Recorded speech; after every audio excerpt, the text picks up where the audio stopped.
died as a result of the soldiers' aggression. There are other accounts that female students who were unsuspecting in the dormitories studying, the soldiers raided the campus and some of them were locked in and were sexually abused time and time again. Now, what do you know as someone who was a student leader there who was a part of that demonstration? What really happened? The students really died? How many, if you know, were female students really kept on the campus and sexually molested? If it's something that you feel you can't share with us openly, could you do that? Do that in private? Yeah, well, there's some details that I could obviously discuss in private, but on the general note, because some of them were acquired through indirect means. I was on the campus. I was one of those who confronted General Allison at the gate. I was one of those who ended up in the auditorium. But there was so much chaos. And when I heard the shooting, I recall when we left from the roundabout and went into the auditorium, we closed the door, hoping that no one would come into the auditorium. But then all of a sudden we heard a bang on the door. I went up the stairs, upstairs. But then within seconds, I saw soldiers all in the auditorium. I could not come down to the stairs. There's a little window around the TH. I jumped through that window and fell on the floor and just decided to run along the side of the fence. It was only when I was descending that I saw a little girl. I think she was from Richard M. Nixon School, because the kids had come to the campus. We had been engaged in this thing for a few days, and so they had come to the campus. And I saw her bleeding on her ankle. I attempted to help her, and while we were going down, what I recall, it had rained earlier, and so the place was a bit moist. And I tell you, I was holding her when we began to just slide through the rocks and ended up in the kitchen down the slope. We just went straight into the people's kitchen on the ditches and everything, and that was it. What I heard subsequently as I was leaving the kitchen into the house was that the soldiers were now coming towards Jalatown. So I had to run. I remember Dr. Famula was in his Honda Accord, and he was coming in that direction. He was asking what was happening. And I said, Doc, I cannot stand up. I can't stand for long. I'm dirty. And they said they're looking for students, but something is happening up on the campus. And he left and went there. I know that later on we heard reports that his glasses were broken when he went to ask some questions. But what we were trying to do was to then get information. So most of us who were considered as the ringleaders went on the ground. We were not seen in public. So we're just trying to get information here and there. We heard about one or two ladies who were allegedly raped. We heard that there were, underclothes all on the campus, signs that the women were molested. But then, what we tried to do was to get through the press to be able to highlight what had happened. At one point in time, there was a man, after they said the government had denied that somebody was killed. So there was a man who was courageous enough to come forth. And I recall there was this press conference, the guy came forth and said his daughter was missing. He had not seen his daughter. And from that day, we never heard about him. I never heard about this man, but he was the first guy who came forward and started to ask for his daughter. And now, that was the only time, with clear evidence, we heard that yes, with the shooting, some people got killed, there were bullet wounds, some people went in the hospital and took them from there. We had that. But obviously, I was not sophisticated as I became later on when I joined the Justice and Peace Commission, where I would really take time off to engage in fact-finding and document things. We were not sophisticated at that time. So I don't have the hard evidence now. But those things that I got in terms of information about individuals, certainly I will be able to share that with you.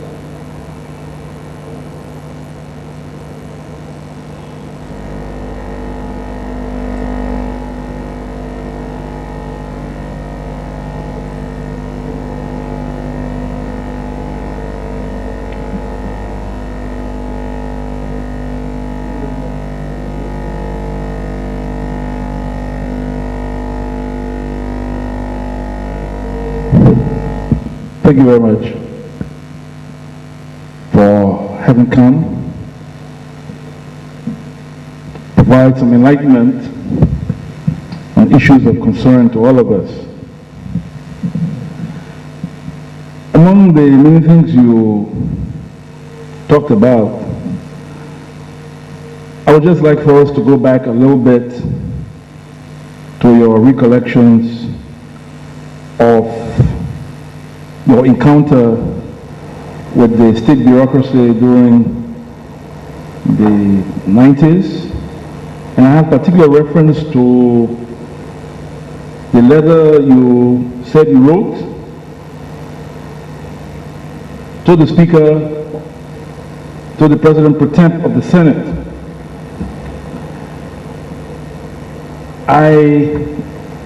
It's of interest, it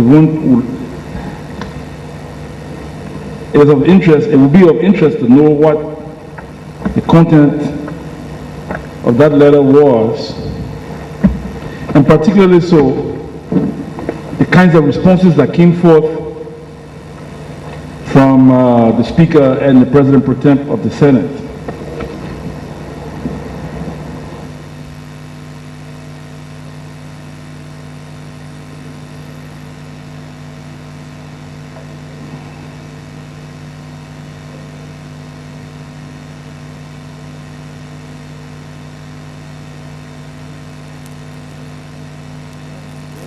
Get a response to these letters that I can refer to. But my letter dated this, September 24th, 1997. Honorable Yonwe Monokoma, Speaker, the Honorable House of Representatives, Capitol Building, Capitol Hill, Monrovia, Liberia.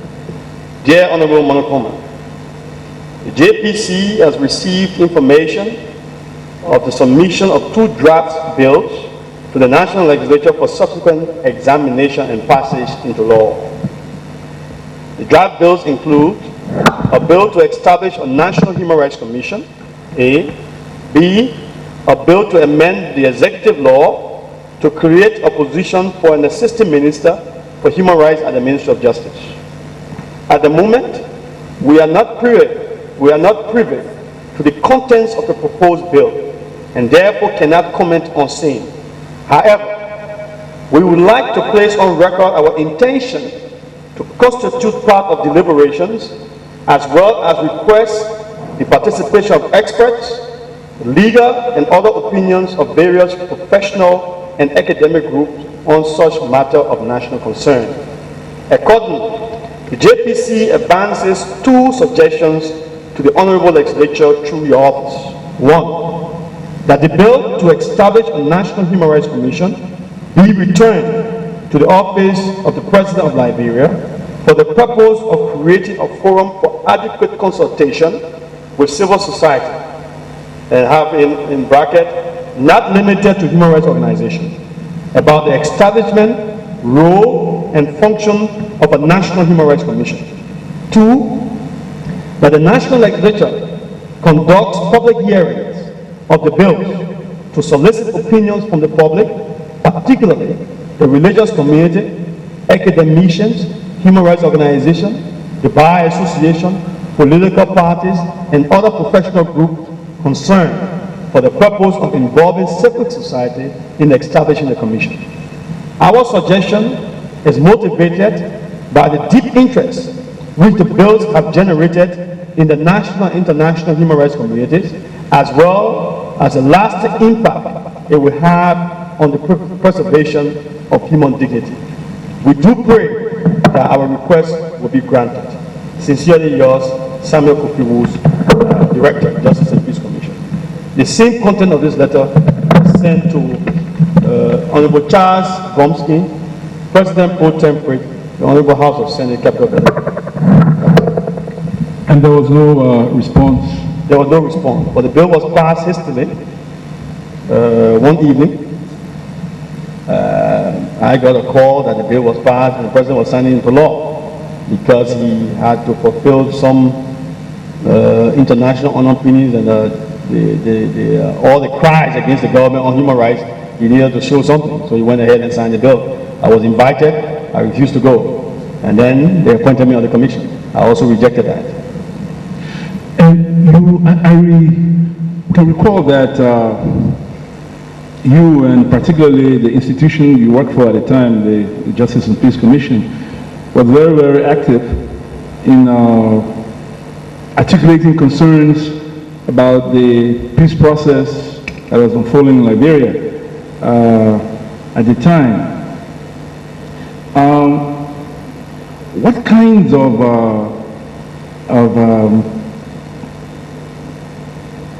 what kind of responses did you receive from the array of actors concerning the status of forces agreement, which saw the departure of ECOMOG at the time, and then, of course, the eventual relapse into civil conflict? There was the circumventing of the Abuja Accords that had called for the restructuring of the security and military apparatuses with significant input from ECOMOG. We saw the State of Forces Agreement coming, and then that then short-circuited. There have been representations by a number of individuals, witnesses who have appeared before this commission, justifying that the so far State of the Forces Agreement was a legitimate, it was an expression of legitimate national concerns and sought to curtail the quote-unquote, as they said, the evils of ECOMOG. Do you share this opinion? And what, in your opinion, did the signing of that agreement, how did it affect the developments in the peace process? Well, I had the opportunity to interact at different levels with all of the actors. I know that at some point in time, there was a lot of resistance, especially from the MPFL. I also do know that there were different individuals who publicly stated their differences with the State of Forces Agreement. But in reality, I must also admit that there was not much done to actively give life to the agreement in whatever way or form. It remained a dead agreement, because even when there were allegations against ECOMOG, for instance, it was not treated as such within the confines of the agreement. However, because there was a strong resistance from the MPFL side, when Mr. Charles Siller came into leadership, obviously he had to trash it. It was clear in his mind that that was one of the things that would undermine for him his level of authority, his clear level of authority in this country. And so he proceeded to do everything to undermine the process. If you know and understand the history of the war, from the day ECOMOG set foot on Liberia's soil, ECOMOG was resisted by the MPFL forces.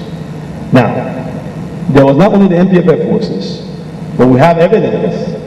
Even in 1996, ECOMOG was attacked by forces loyal to Roosevelt Johnson in bombing Tockenburg, to the extent that bombing was held on a hostage. One of the videotapes I brought here is entitled "The Destruction of Monrovia and the Tragedy of Tockenburg." You see skeletons when Tockenburg was opened up on the Johnson territory. You see skeletons of people. We even have photos of that. And the people looking like rare bones. So you had a situation where, yes, there were this situation with all the different groups in ECOMOG. All of them were trying as much as possible to undermine the capacity of ECOMOG to be effective. And I don't think any single one of them, because I also have newspaper accounts and documents when ECOMOG had to go into Kurman residence and discover arms and had to take a large cache of arms. There are photographs, we have their newspaper account with that. And they did it to several other people. So none of the factions, if they had an opportunity to hold political power, would have been interested in giving more authority to ECOMOG as a force. Taylor succeeded, and therefore he did what he wanted to do, to undermine the capacity of ECOMOG. And I don't know who or which elements of the NPFL or NPRIG or the NPP government were really openly opposed or supportive to, that were really supportive to the ECOMOG City of Forces Agreement. I think there was some uniformity. There was a chorus with Charles Taylor, his whole group and the leadership about the City of Forces Agreement. They were clear that ECOMOG should leave. I think everybody with Taylor at the time followed his music. So I don't recall anybody who went otherwise. Also, if we just go back a little bit, you were also very, very active in negotiations between Mr. Roosevelt Johnson at the time and Mr. Charles Taylor when he had become president and had claimed that Mr. Roosevelt Johnson had instituted or set up a republic within a republic on Kim Johnson Road. And well, it's all history now and all recorded, the events. But just looking back, there were several intense mediatory efforts by the Archbishop, by the JPC and other bodies. What were the signals coming from other organs of government, other branches of government, the judiciary, for example, the legislature? Did the legislature in any way give support to the efforts that you were undertaking, your institution, the Archbishop, to resolve the problem peacefully? Well, I don't recall. I recall 3 groups, and I have this video here which shows some of our efforts. In fact, there's a shooting in Roosevelt Johnson House when we're mediating. I recall one of those days when I took along with me Minister of Justice at the time, Anton Varma, Minister of Defense Daniel Che, to Roosevelt Johnson House. Initially they had refused. They felt they were not secure. I convinced them, and we took them into Roosevelt Johnson's living room, and we had a meeting. And Monrovia was very tense that day. People were running from Kim Johnson Road with mattresses on the head. We were able to have a press conference with Roosevelt Johnson and Daniel Che and cool the situation off. APEL, the female lawyers then represented by Councillor Elizabeth Bonnier, Councillor Fred Chiru of the Liberia Bar Association at the time, were very active in shuffling between Roosevelt Johnson and the government. But there's an adage that says, there's no honor among thieves. There's no honor among thieves. Between Roosevelt Johnson and Charles Taylor, obviously, we couldn't get any serious commitment. These were a group of thieves. You didn't expect them to hold on to anything in good faith. So every time we had discussion, there was a temporary cessation. It would come up. You go and meet Taylor. Taylor would say he's supporting Roosevelt Johnson. He claimed one time that Roosevelt Johnson took more than $40,000 from him. He claimed that other people took money for contract for license plates, and the Crown people were out there trying to exploit him every time they fan up some tension, and then he calls a meeting and they go there and they give them money and so forth. In fact, in one of our meetings, he said that one of the problems he had with Roosevelt Johnson was because Roosevelt Johnson wanted a forest for logging in Tuckenburg, Bomi County. And he had told Roosevelt Johnson that the forest was owned by some people who were Germans, and he could not give him the forest. And this was part of the big tension between the both of them. And those were some of the things we got. Last minute, after all of this shuffling, especially when Roosevelt Johnson came back to Liberia, I recall we went to see Charles Taylor, because in our discussion with Charles Taylor, he had said, Roosevelt Johnson is back. He surreptitiously entered this country with some people, and he's determined to overthrow this government. So you better do something about it, because I will clear him off. And it was my first time hearing that Roosevelt Johnson was back. Saw in the newspaper the next day, tried to call Roosevelt Johnson, finally got him and went to see him and said what was happening. And he said he couldn't explain how he came back, but he's back in the country, because he didn't think it was secure to announce how he came back. We continued with the discussion. Back and forth, back and forth. There was this day before September 8th, before September 18th, a few weeks before then, I was engaged then in very low-level type discussion, trying to get the middle level in what they call multi-track diplomacy and mediation. So I recall when Taylor was talking about the restructuring of the army and trying to include people from different groups and train them, I scheduled a meeting with Ramon Nelson, now Senator of Grand Crew, and Joe Wally at my office, at the JPC office, to begin to discuss what the AFS structure would be like and what we needed to do to begin to promote reconciliation.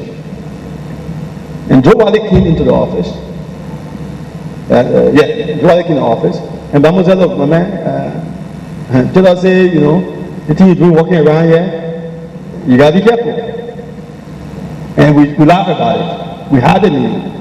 Before Joe Wally left, he told me that you were getting signals from Camp Johnson Road that there was tension building up and they wanted to arrest him, Tech Weah, and Roosevelt Johnson. That was almost a week before the September 18th thing happened. Taylor invited civil society organization to the executive mansion. I don't recall, but it was close to the September 8th, just around that period. And I had gone to see the Archbishop that morning. Archbishop was on his way there.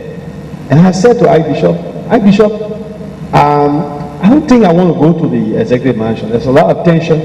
And every time I go there, Taylor has this way, when he sees me in the audience, he will shake people's hands and then come and shake my hand and ask me to go to his office because he would just do that. So I couldn't resist going to talk with him. So I didn't want to go. But then he said, no, let's go. You can do that. I got in the car with the Archbishop. We went to the mansion. When we got there was an array of civil society political leaders. It was Matthews, Bala, and a lot of people. We sat there for a moment, and Taylor came in, and we're trying to get Roosevelt Johnson to come. I went on the third floor of the mansion and tried to make a call to Roosevelt Johnson's place. And Joe Wally answered the phone, and I said, what is happening? We had agreed that all of us would come, and Roosevelt Johnson would be here, religious leaders waiting, and everybody. And Joe said, no, we cannot come. We have credible information that General Johnson will be eliminated when he comes. And you people have to be very careful. Taylor has set a trap. There's a lot of arms at the mansion, and most of you people will get killed. So I tried to talk to them. He said, no, we can't do it. We listened to you a lot, but in this case, we have credible information. I returned to the hall. At that point, you could see tension. But then they allowed people to give their views. I remember Matthews, got up and spoke. Several other people spoke. And then the religious leader said they were going to Johnson's house, trying to persuade him to come. They left. Bishop Francis, Bishop Kula, and I don't know who else. But everybody, about 3 or 4 of them went with Bishop Francis to Roosevelt Johnson's house on Camp Johnson Road. We were still waiting. Taylor was sitting down. Everybody was giving their views. I remember I was sitting down right in there myself. All of a sudden we heard a shooting on Camp Johnson Road. Wow, what's going on? And we're in the mansion. And within seconds, we didn't realize that the mansion was a barracks. I mean, I saw these guys in the fighting mood. They had taken off their shirts. They have all the sophisticated weapons around their shoulders, prepared for battle. Taylor at the moment was confused when he heard the shooting, and he decided to leave. But then he didn't want to leave us there. His bodyguard insisted that he should leave, so they took him away. And immediately when they took him away, the mansion was a mob. Montgomery, Joseph Montgomery took control. I recall he had a pistol on his back, and he said, "Nobody leave, nobody leave." I was in there. All of us trapped. Guys, as soon as Taylor left, they locked the gate. Ernest Ismos came, and I said, "Minister Ismos, what's going on? You guys invited us here, and you want to kill me." And he said, "I'm going to call Taylor." Montgomery held him on his hand and said, "Get out of here, old man. This is our thing." I said, "Damn, if the ministers did and be treated like this, we're in trouble." He left. Blamo came, and Blamo said he was going to go to Taylor to see what would happen. Montgomery stood to that door. One by one, he was identifying people to leave. I mean, I remember Dr. Tipton, Dr. Sawyer, I mean, everybody, they were just saying, okay, you go, you go, you go. And when I said, can I leave? He said, no, stay. Fred Cheru, he said, can I leave? He said, no, stay. Cheru almost got into a fight with them. I mean, it was serious. I had to tell Cheru, cool down, cool down. I realized that they were identifying specific people to remain. Barbara, Charles Breeze, and a number of people were told to stay. They locked the door after that. And they threatened that they would kill us if anything happened. We're locked in there. Looking through the window, I saw Bishop Francis coming back, along with other people. They opened the mansion gate. They came in, you know, where you have that curve going like this. They came in. And you can imagine, I wanted to scream through that window, but my voice wouldn't reach out. Because it was, you know, it was a window glass. I couldn't get Bishop Francis to know that I was in there, trapped. These guys got Bishop Francis then to leave. So we were trapped in there. We spent almost about 20 minutes in there, just waiting. They didn't know what would happen to us. I didn't want to be, you know, very offensive. I just sat quietly by the pool in the executive mansion, hoping that by some grace we'll be saved. And then some reason came, Montgomery came and opened the doors and said, you fools can get out of here now, go! And we left. We left. That's how we left.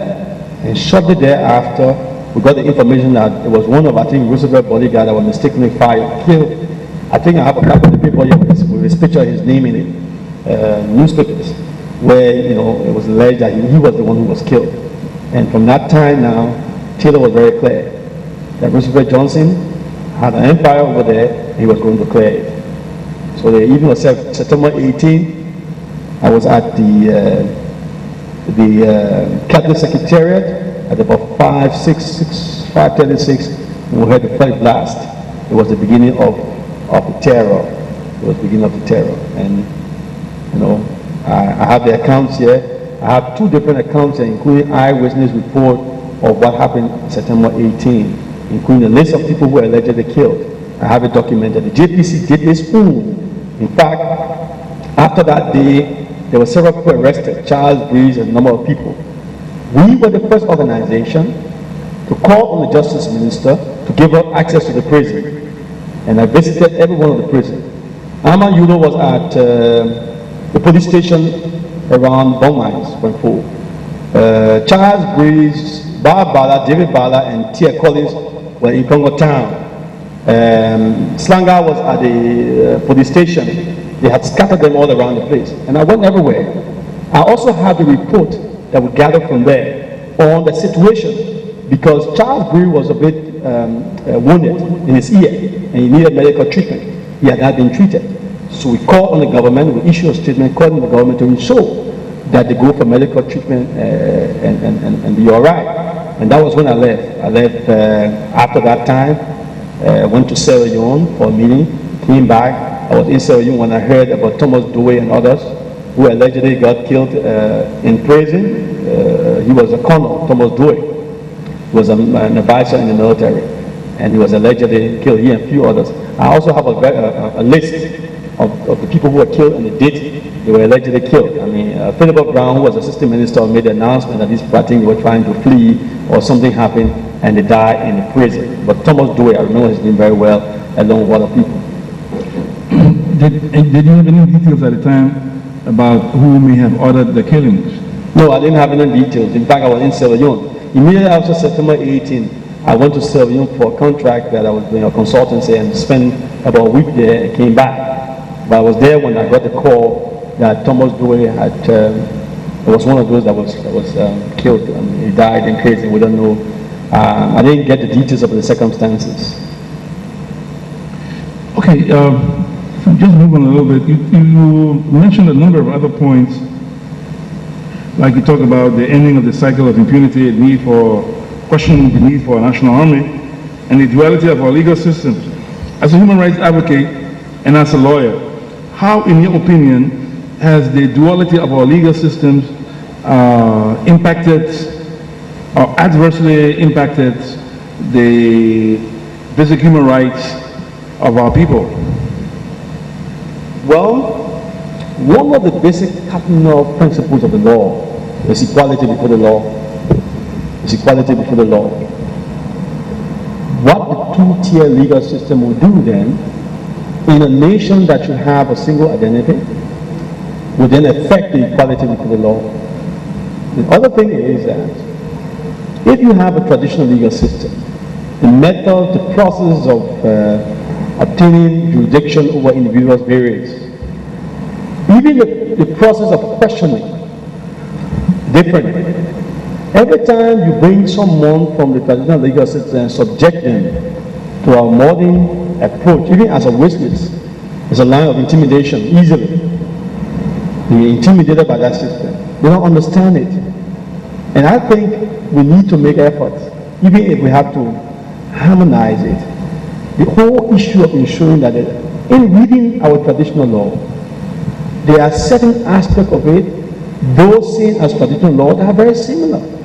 Even in terms of how people acquire jurisdiction over individuals.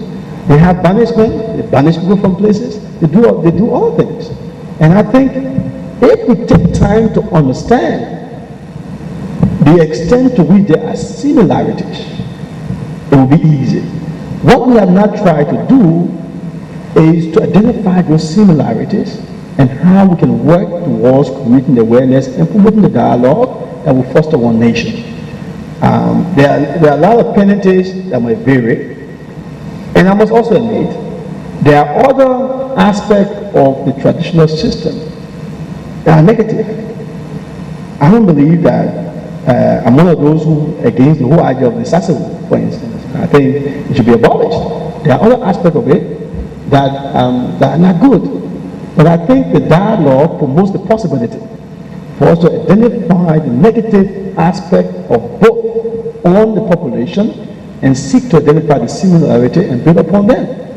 But I think if you look at the process of appeal from down to that process, it is not structured in a way that brings the kind of justice to the guy who starts from the bottom.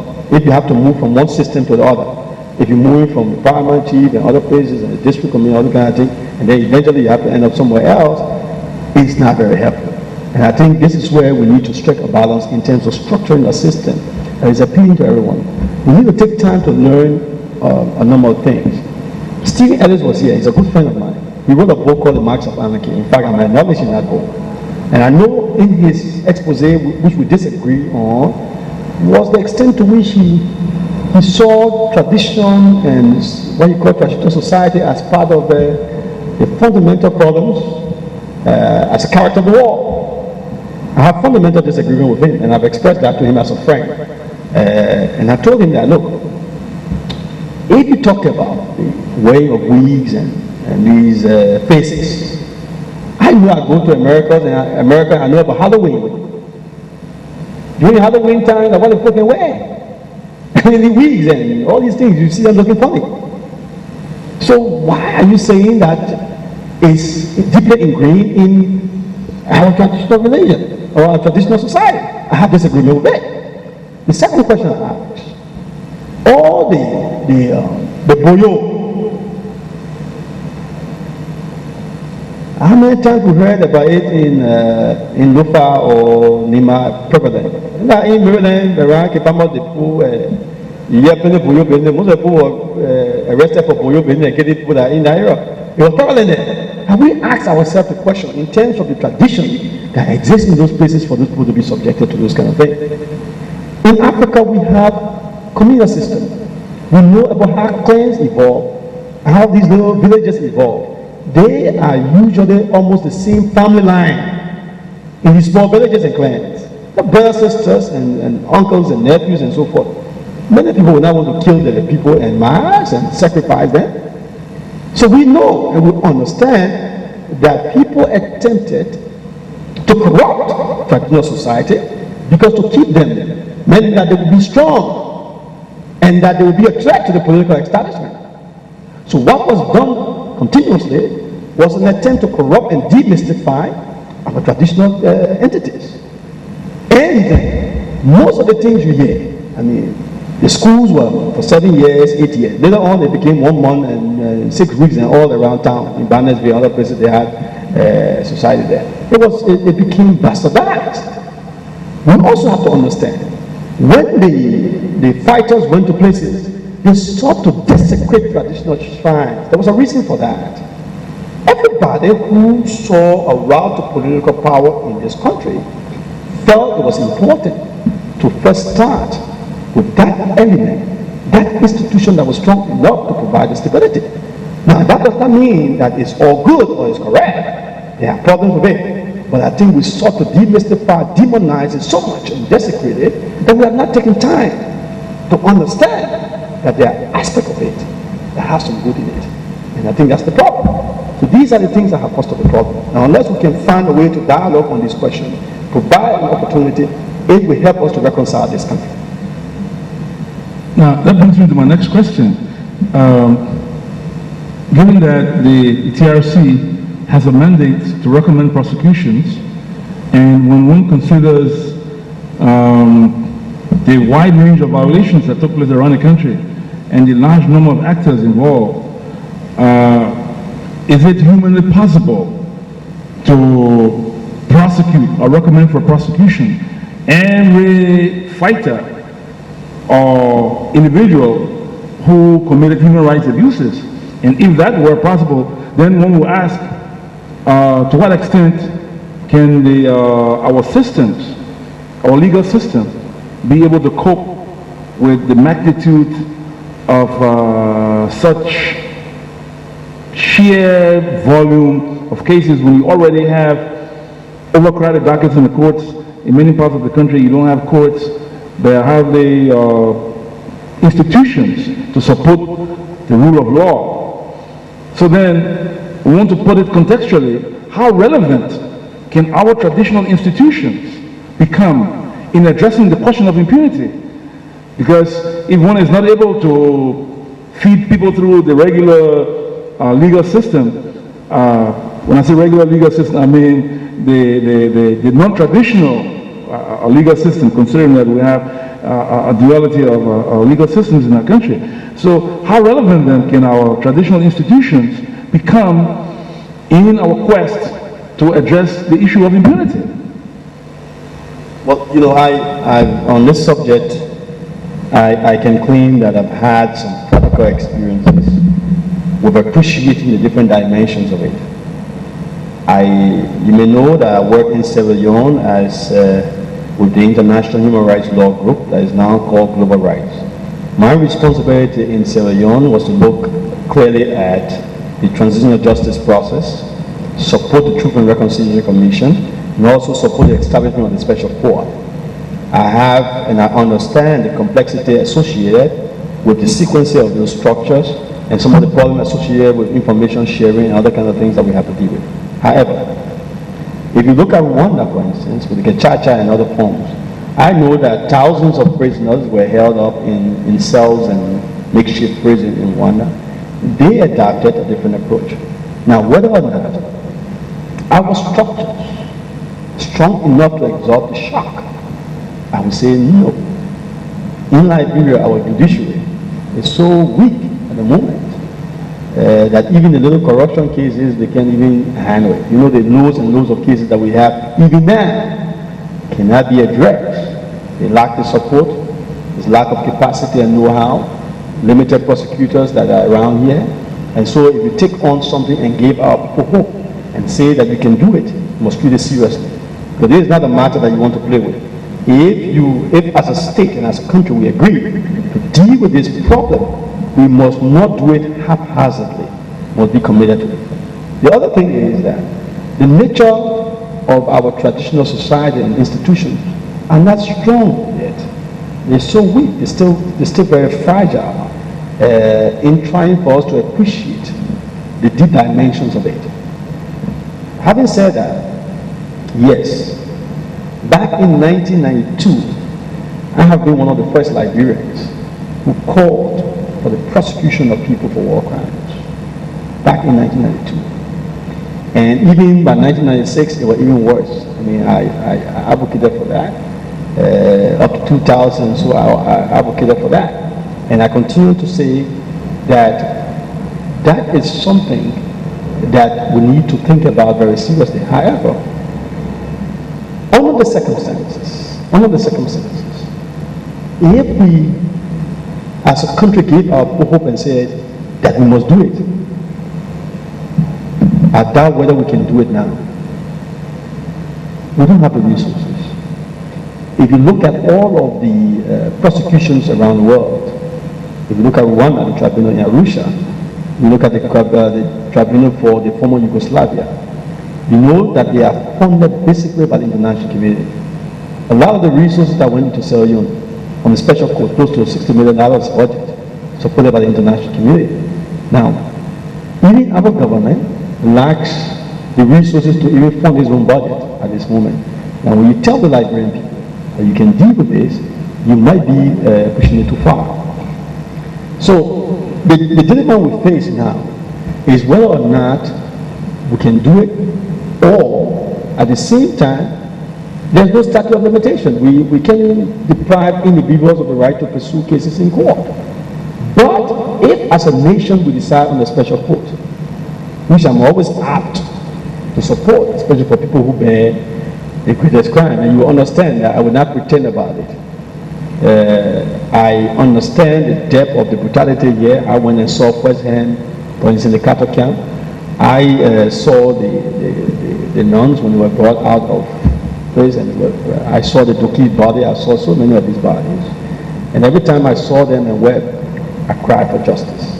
I cried for justice. Can the TRC through a restorative process bring justice? Yes. It's a form of justice. And we need to help our people to appreciate when we talk about justice in a restorative sense, what it means. It does not mean that we are promoting impunity. It does not mean that. But people believe that the only way to end impunity probably is through the special court or through a tribunal. No. The way you end impunity is the framework for the kind of accounting that we do now. It's the way we end impunity. The level of punishment we gave, the level of amnesty we gave could vary.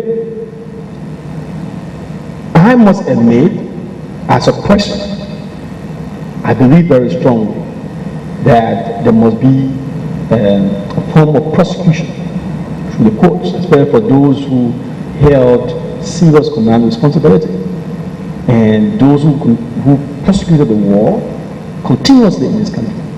The level of brutality must not go unpunished. Having said that, I agree. I mean, it's my position on this matter. But the mechanism in really dealing with it is what we need to figure out, because it requires resources. It also requires more than Liberians to preside over such a court. It requires international support. I doubt whether the international community at this time the position to support this special court on Liberia at this time. You will see very strategically what is going on. Taylor is in The Hague at the special court on Sierra Leone, particularly for Sierra Leone. Taylor's son was indicted and found guilty in America on a different system of justice.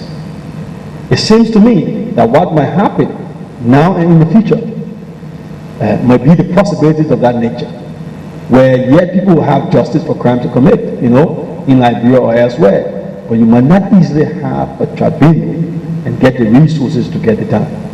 I believe that it should happen. I want it to happen. But there are things that you need and you want, and you have to be realistic about in terms of whether you achieve it. You might want to have a nice Rolls Royce because it's beautiful. You might not have the resources to get it. And so you might want to be content with what you have. But in my conviction, I believe that these kinds of crimes that I see on these pictures that I saw, picking up babies, should not go unpunished. People must pay for them. And we can have a special court to do that. Let me also say that there's this argument all the time I hear that people think that the alternative, that the TRC and the special court are alternative to each other. And one must exist in the absence of the other. No. It varies. The kinds of things that the TRC could do in restoring broken relationships are quite different from the normal judicial process. And we must understand that. The issues that we are talking about here now, where ordinary people from all walks of life can be brought to the table to have a dialogue, to explain the trauma, the anger, and the pains, will be different from a court. You may not have everybody going to the court. The line of questioning or understanding of the judicial system is not interested in restoring broken relationship. It is there to punish and deter. Clear and simple. Here, you have a different function. You go below, all the way below the surface, deal with ordinary people, hearing abuse, restoring relationships at different levels. So your function is quite different. It has a different line of responsibility. Yes, it falls within the ambit of transitional justice in terms of the restorative form and not the retributive form. But if you want to push that line, we have to decide at what level, who can be involved, and why. These are difficult questions we will have to answer. I don't have the answer for that, in as much as I desire a possibility to have these proceedings, special proceedings about people who bear great responsibility for the Tapeta massacre. In fact, I think I mentioned it. Tapeta, more than 50 persons were killed in Tapeta area. And so forth. We know the names. We got the names. People who did it. I don't know where they are now, but we have the names. These people are around. And I think there are certain things that they must answer. Okay, there are those who say that given the way, the fact that the crisis has ended and you have had the international community responding by providing funding for training of ex-combatants, that in a way constitutes reparations. If one puts it in a simple way, as has been experienced around the country, as these people did this, they did all of this to us, yet you pay them to go to school and all of that, and you leave us with nothing. And then, on the other hand, the manner in which these people have reintegrated themselves in a way, and the way in which societies, communities have responded either by stigmatization or by other forms of rejection. Can one say that such, given the kinds of, what we've just talked about and discussed, could one consider such methods organized in a coherent way can constitute an alternative form of justice, so to speak? That yes, communities have done it for themselves. They stigmatize this man, and everywhere he goes in the community, people point fingers at him. He's embarrassed. He cannot live the normal life. Yeah, let me admit that we made some mistakes in Liberia. I think we had a process of disarmament that was ill-conceived from its very beginning.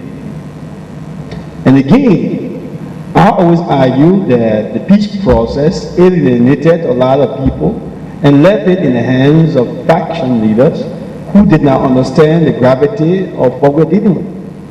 So we embarked on a very ill-conceived disarmament process, which was wrong from the very beginning. I was involved in a number of the demo programs in bombing other places. Programs that should have lasted for 6 weeks or more were shut in for about 6 days or 5 days. Bad process. Now, if we had structured it, it goes beyond, is the DDRR. Goes to rehabilitation and everything. It is only now that people are trying to really structure the RR component. Now, it's wrong. We did it wrong in Liberia. And so the problem that we are facing now, or whether it's stigmatization or rejection, I must admit some communities have accepted some of the people very well. But in other areas, the problem we are facing now is that we did not consider very seriously the integrative process, which includes the community as a whole. That the services you provide must not be provided in a way that alienate or exclude people. The more you do that, the more you create a problem. And I believe that Liberians we all have ourselves to blame. We can correct it now. We can now design community-type mediation processes I know that was the program that people were designing on Palava Hut, whether in schools or in communities. I think we need to invest in more kind of program as part of the trauma healing kind of program we talked about. We should connect it to mediation processes at the community level. We should work with more communities in the reintegration process, but also we must provide services and opportunities that are community targeted, that will target communities rather than targeting groups of people living in the community. That politics or that attitude of exclusivity is what has affected this country over the years, and we must stop it. Because it adds to the problem we have. So I agree that we need to be more innovative and look at more community-driven processes on integration by providing opportunities for everybody in the community. That our opportunity community targeted rather than groups or subgroups being targeted to benefit. We should structure it in a way that the community as a whole benefits from those opportunities. Now you struck a keynote in your presentation and talking about what you described as a predatory system of governance, privatization of public institutions, and in a way saying in fact that such has contributed to further alienation of the people and provided a disconnect. Now, you also talk about imperial presidency and all of that, which in a way is linked to what you call, what you have described as this predatory system of governance. For example, prior to the disruption of water services to Monrovia, most residents in the city receive pipe-borne water at a time, and there was greater access to water resources as compared to now, even though the system has not been fully restored. But even in areas where it has been restored, you will find out that access is still not at least 50%. Would you consider such as an example of this privatization you're talking about, which in a way is alienating people and denying them access to basic services and creating the basis for further conflict? You know, and before you just put my last question to it, talking about the imperial presidency, as an outsider at a time, at a particular point in time, you were able to highlight, point out that as attributes of what one would call an imperial presidency, and which I suppose now that you've had the opportunity to look within, how is it different? Now, prior to, we know that in the past, the imperial presidency, you had a groupthink psychologist, so say one, so say all. And once the president says so, I can't disagree, because even if I have a different opinion, I cannot vouch such an opinion because the leader has given a different opinion. And in a way that impacted national policy debate and policy making. To what extent is such still present in today's governance arrangements? Well, let me say to you that it has not completely disappeared. There's a lot of it still going on. By the nature of Liberians, and there's a lot of sycophancy, attitude of being subservient with the leadership. And we need to work with our people. Listen to the radio every day. And every time I listen to the radio, everybody calling on the president to do something. And I think it's just a way of perpetuating that perception. But I believe it is something that we must work on seriously. It will not disappear. And let me admit that being in government, let me not pretend and give an impression that all is well because I'm there. There are problems that we are working on that we're dealing with. And we make our views known. either publicly or privately, on these issues. And I think it's work in progress, but it has not disappeared. It is still very present in the current reality that we face with. And we need to work as a people. We need to work as a government. Our leadership has to continue to guide itself against the perpetuation of these tendencies. So I must admit that these things are very present, still very present in our structures of governance. But let me also be very honest with you that if any Liberian will do all he can to deal with this in an honest way and to address it in a way, this is one Liberian. And I'm on record in dealing with some of these issues and these trappings of the presidency. So on that note, let me end on the imperial presidency for now, on the current day.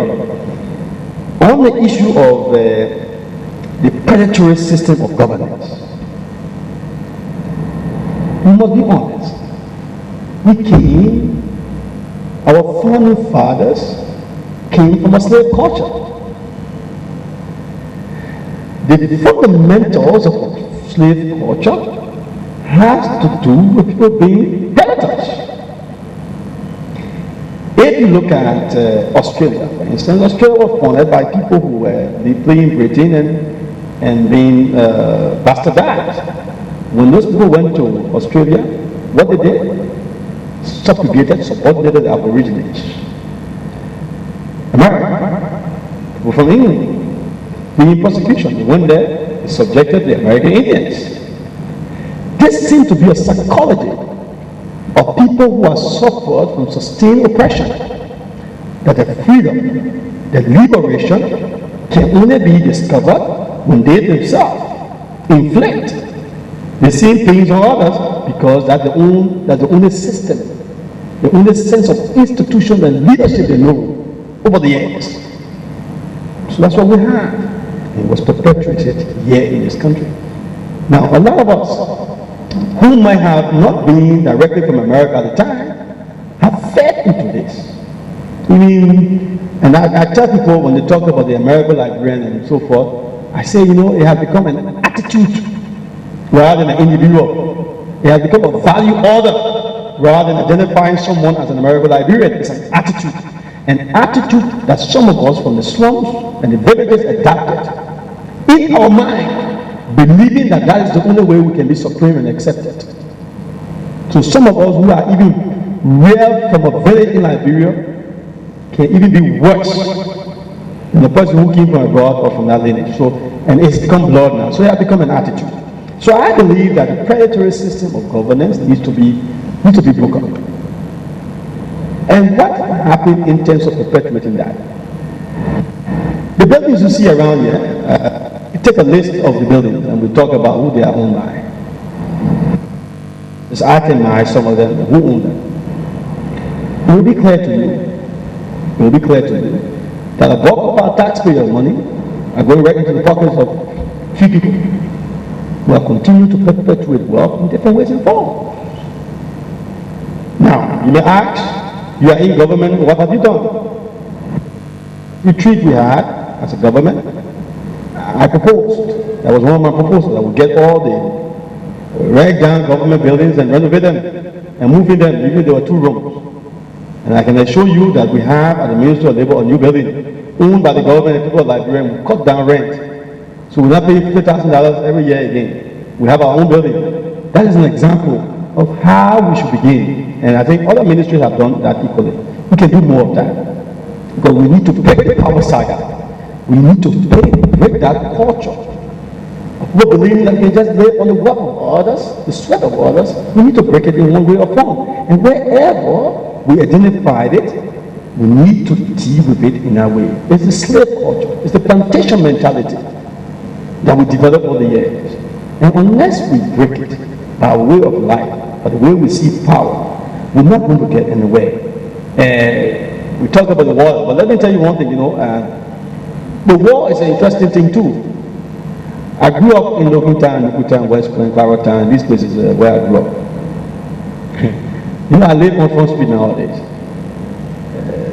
right down on Front Street. But the demography of Monrovia has changed, you know. It's changed significantly. Most of the people you find in Monrovia now are not the kind of people who never used to be around here. Most of us, out of displacement and misplacement and other things and resettlement, have found ourselves in Monrovia town.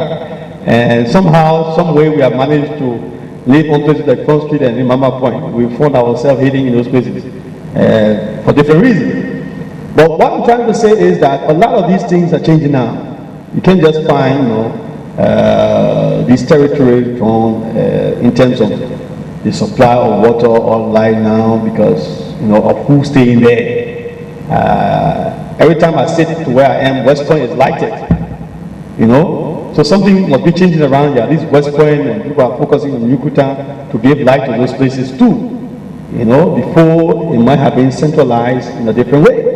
But I think we're trying to get there. Gradually, we'll try to get there.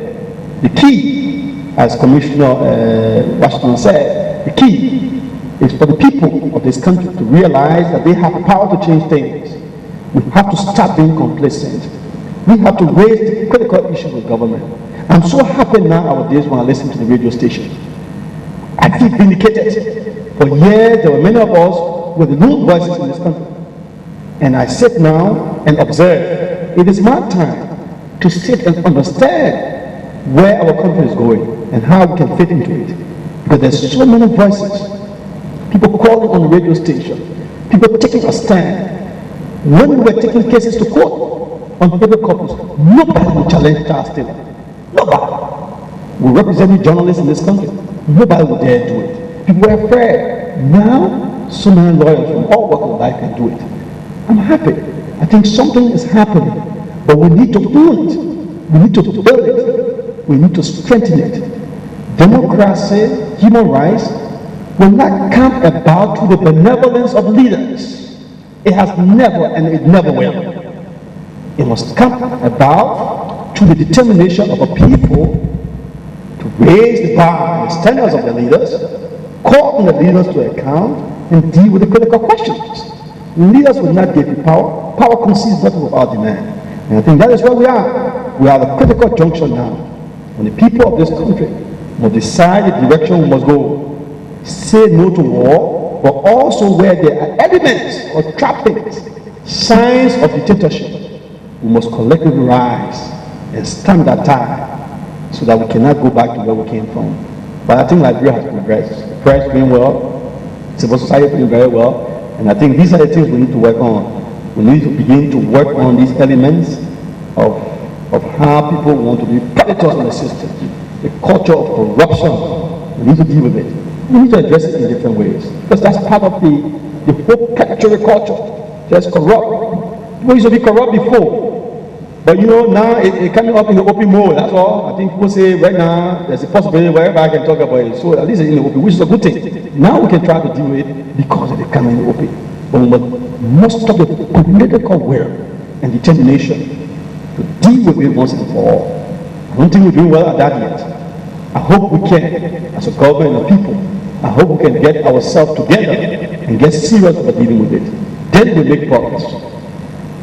Well, my last question, I beg your indulgence. It brings to mind what you're saying brings to mind the issue that has been on the table and been discussed for so long, and that has been the Firestone Agreement, which has roots in the history of Firestone coming to Liberia, that for so long the people of Liberia have been shortchanged at Firestone, and there have been attempts to renegotiate the original Firestone Agreement, and you have played a very key role. Now, there are concerns that though the agreement has been renegotiated and has been ratified by the legislature, there are still some pitfalls in the agreement that in a way shortchange our people. Like for instance, Firestone is under no obligation to disclose how much it pays to government officials, how much it pays the government, and the government, for example, cannot at any point after the signing of the agreement alter or propose an alteration in the rates on dividends that earn and all of that. Why did this such go through, and what are the implications for the future? Well, let me also say, it is good that this question has come up because in dealing with the redistribution of wealth and the management of our resources to promote national reconciliation, it is important to deal with these multinationals that have come here to extract our resources. I think it's very important. And I think Firestone as a point of departure is also important. It's a model of the multinational. It's been here for more than 80 years. It's so entrenched, and over the years of the negotiation, you had different kinds of agreements. You had one in 2005, I think, that we had to modify. It was not a complete renegotiation. It was open. You know, under international law, there's a sense of continuity. You had a government in place to sign an agreement. It was not a complete cancellation. There were elements of the agreement that had to be renegotiated because government is a continuum. So those things were discussed.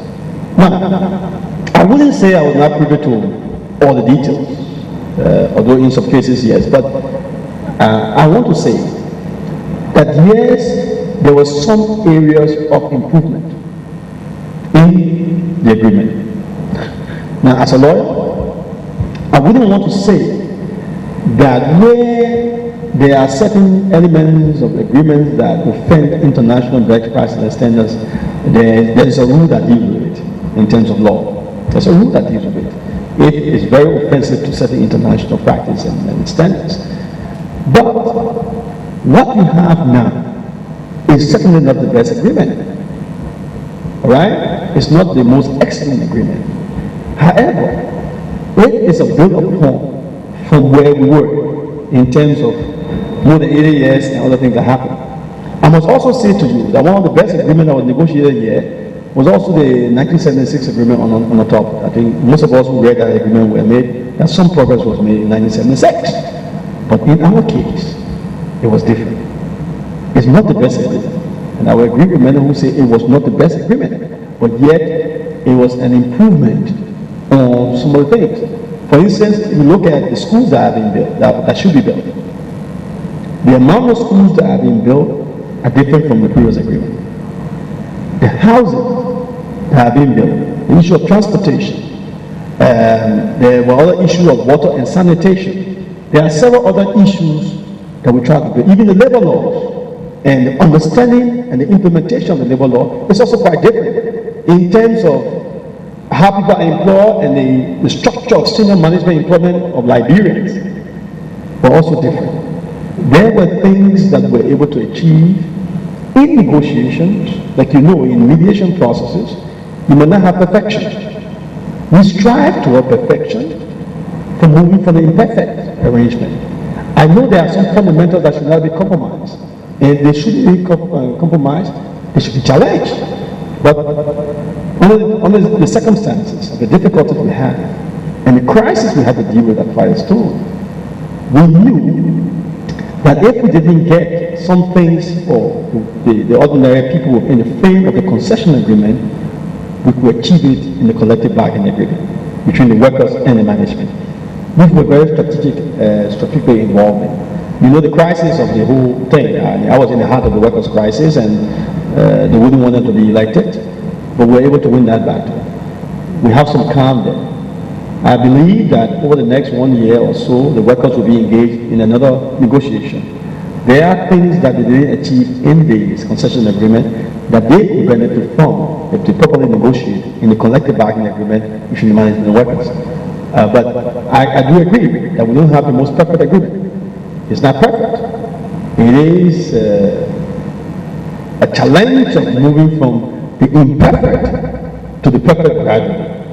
And I hope that we can do more work to ensure people, not only in the case of fires, in the case of metal steel and other agreements, will be able to derive the best for the labor and the dividends of this country. I think that is something we must work towards.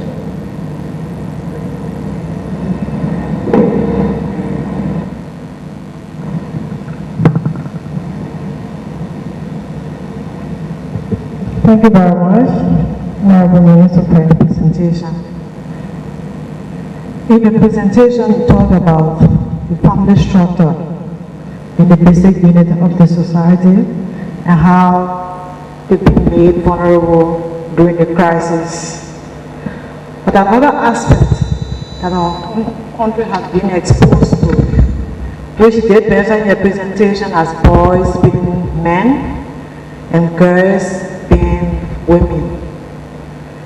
Based on our experience as TRC commissioners and based on our engagement with the Liberian people, we have noticed that young children as 10, 17, 18, who saw their parents be killed before their eyes, now have been left vulnerable without any parent or guardian. Yet they are in the society. And you're talking about strengthening the family. What can we do as a nation to protect these vulnerable children? Well, things have gotten so bad in Liberia. The poverty level has shifted the nature of the traditional family. Every time I went to the United States and they were talking about development, I've always argued about the nature and character of development that have been institutionalized in the West as compared to Africa. I remember getting into New York one time and walking on the street.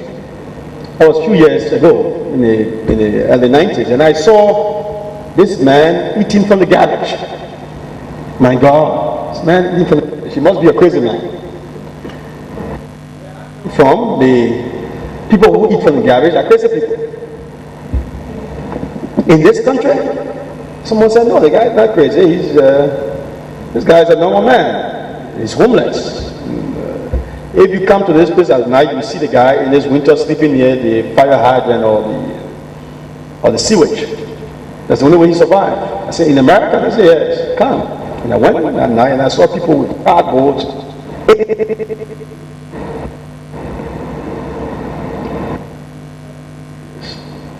This cannot happen in Liberia because your aunt is your mother.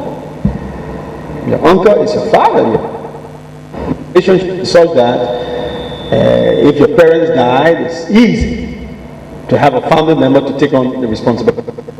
But all of these things have disintegrated for various reasons.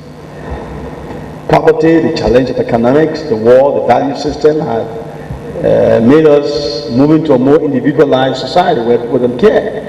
But I think that we need to work harder because there are other threats to these children. I think you are aware about the sale of children in orphanages and people exploiting people who, young kids who even have families. We need to find a way in our social welfare system to be able to deal with these kind of kids and provide the avenue for support to enable them to be able to move the next step forward. I know that there are various kinds of structures and means to be able to achieve that. The orphanage system, when properly organized, especially for kids who really doesn't have parents, I have argued to many persons that most of the kids you find in this town do have relatives. Most of them do have relatives that they stay with. Most of them. All of them are just not on the street. Those who don't, we need to organize national programs to be able to address their needs in terms of education, in terms of health, and these are things the government must begin to think about more seriously.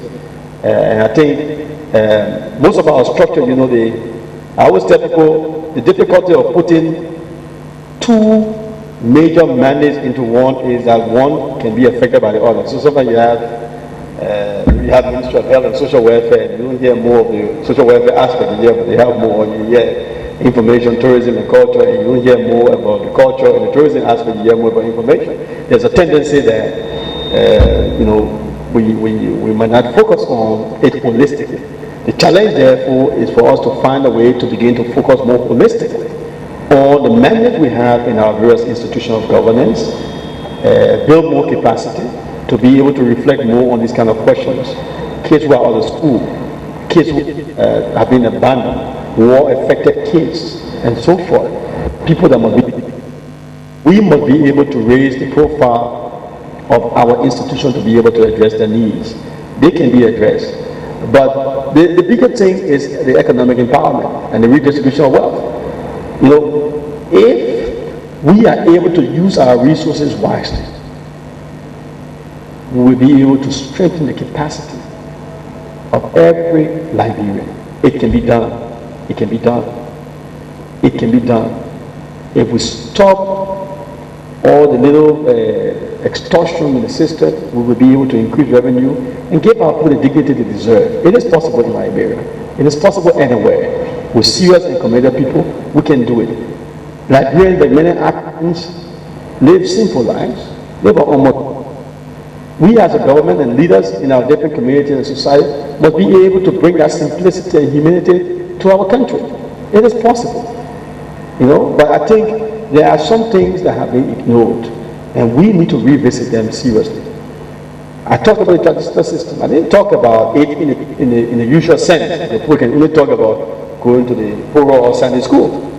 It's beyond that.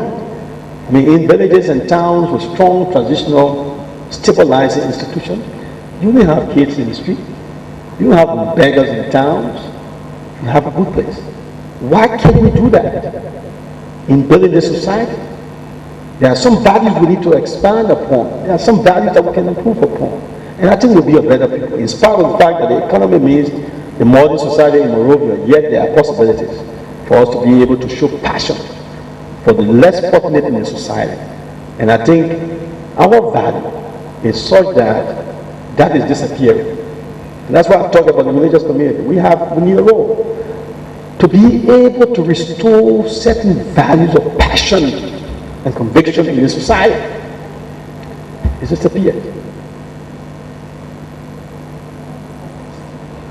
You talk about your experience during the time you were working as human rights activist and the number of time people were looking for you to be arrested and how often you left the country and came back.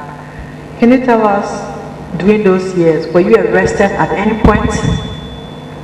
Well, during the Taylor years, yes, during the Taylor years, no, I was not arrested. There were several attempts, there were charges levied.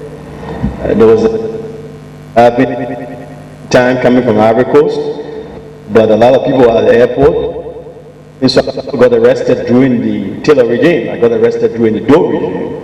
That's when I was arrested. But during the Taylor regime, no. I always managed to escape or survive those kind of. In 1999, I came back home and I took the chance to come back after leaving. By the time I got in the country, I heard that Mr. Taylor was in the meeting and said I had arrived. It appeared to me from the message, the report we got was that there were serious plans to have me eliminated out of the country, secretly, and I was able to leave the country.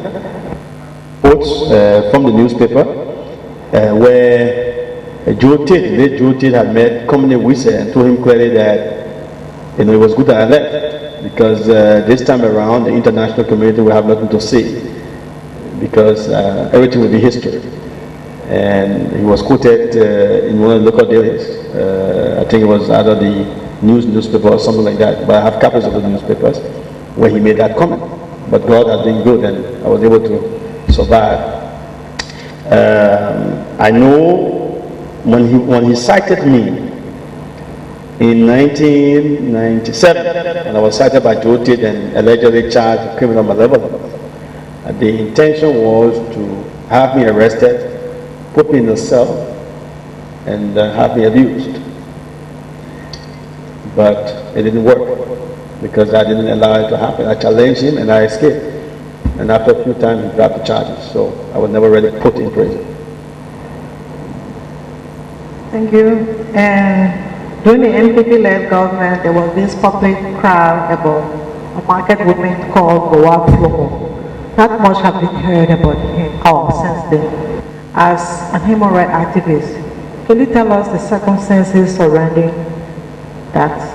Well, I don't have the real details of that. In fact, I did not mention it in my report because at the time I was on the verge of leaving the country.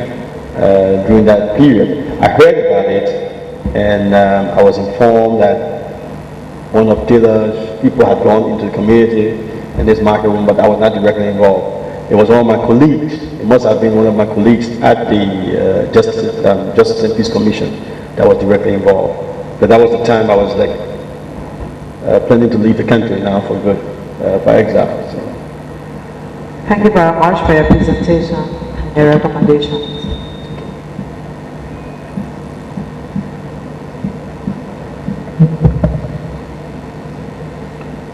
Honorable Samuel Kofi,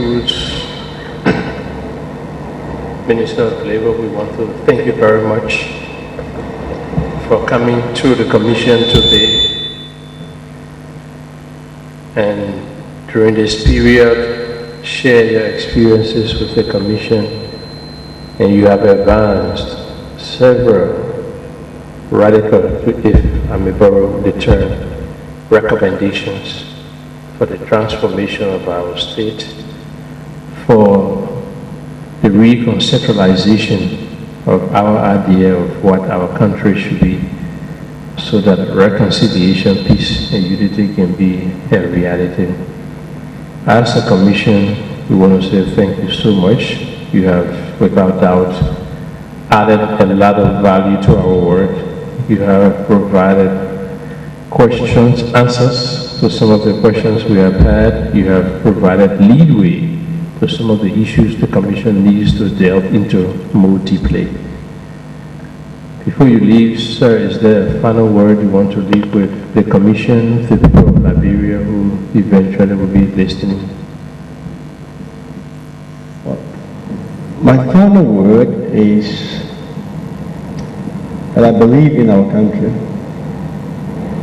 I believe that our country will live again. I believe that Liberians are a determined people in spite of all that has happened. Every day I pray that some form of closure can be brought to some of the doubts which exist around the death of some of my very close friends. Young men who were killed during the period of this war. There are still questions that every day live in my mind about how some of them were killed. Every day I pray that somehow, some way, some answers to these questions of the death of Wu Tapia and Lava and others will bring some closure. A few months ago I was in Ganta in a little village called Bui, and I went to attend the funeral ceremonies of Wu Mother. Every time I visited Wu Mother, she wept bitterly, believing that her son had not been seen, and this old lady died without understanding what had happened to us. It's a moment that some of us live with every day, to immortalize these young men, and I know many other young people who were killed. I hope as this process unfolds that some way, somehow, somebody out there, somebody who knows the story very well, will come and help us to overcome this pain and that some of us go through every day. We divine many people who die. Anybody with answers out there should at least help us to bring some closure. So such a grave matter to our heart. It has lived with us and it will continue to live with us. So one of my greatest appeal, and I hope that some way, somehow this information will reach out throughout the country. I want to say that, as I said from the very beginning, that and gave our life a meaning and purpose. That those who die so that we may live did not die in vain, because blood, the sweat and tears of this country, be able to rise and build a better nation. And I want to thank you all for your commitment. I know that it's not an easy thing, it's difficult, but I want to say that we appreciate the work they have done so far. Pledge my personal support through the process. We'll continue to do all we can to support it and to ensure it succeeds. And at the end of the day, Liberia will win. And the important thing is for Liberia to win. My final word is, as I always said, there is a universal contest between good and evil. But I believe good will always triumph over evil. But good cannot triumph by retreating from evil. Good must confront evil. Because when good confronts evil, we then offer society a moral alternative.